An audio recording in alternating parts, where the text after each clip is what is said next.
In our next section, we'll discuss the physiology of axonal transport. In this section, we'll discuss axonal transport.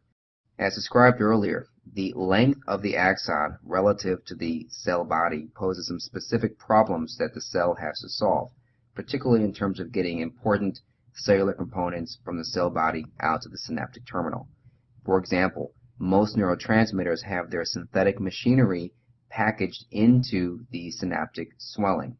Again, as an example, catecholamines have their synthetic machinery, tyrosine hydroxylase, etc., all localized in the synaptic terminal. However, none of these enzymes are synthesized there. They're all synthesized in the cell body and have to be transported down the axon to their site of action. The way that the cell handles this type of long-distance transport is via a microtubular system, sometimes called the superhighway of axons, that allow these specialized cells to have communication between the cell body and the synaptic terminal. Shown here is how this transport actually occurs. Retrograde transport, for example, is important for the transport of spent synaptic vesicles from the synaptic terminal back to the cell body.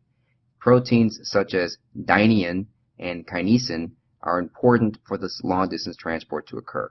In the specific case of retrograde transport, dynein, which is a molecular motor, that is, it is a protein that can move along this microtubule, will carry the spent synaptic vesicle along the microtubule back to the cell body.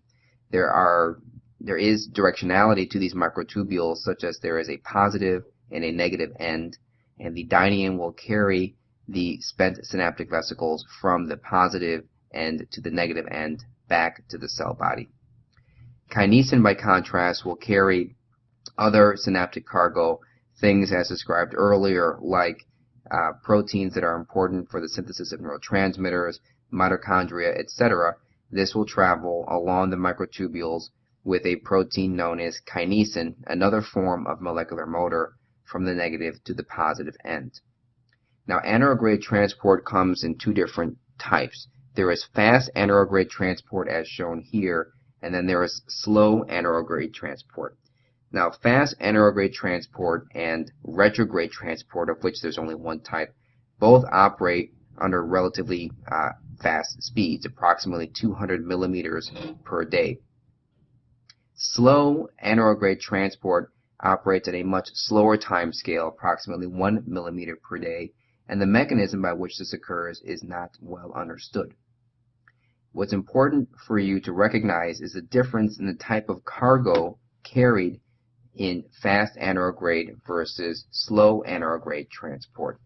Fast anaerograde transport is important for the daily housekeeping jobs that a synaptic terminal has to complete, such as the synthesis of neurotransmitter, the synthesis of ATP, etc. But when an axon is damaged and has to be reformed, or during the initial formation of an axon, certain other molecules have to be transported down the axon.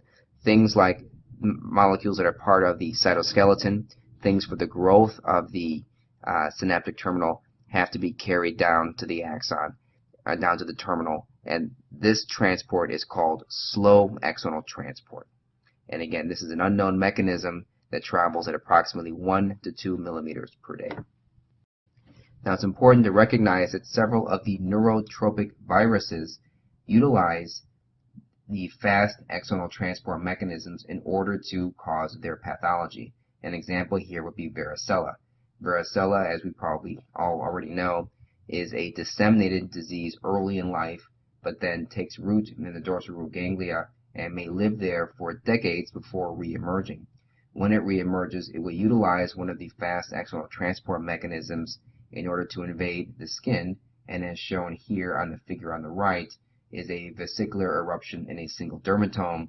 The eruption may last a period of 1 to 4 weeks, and then ultimately the eruption will cease and the organism will again utilize fast axonal transport to take root again in the dorsal root ganglion.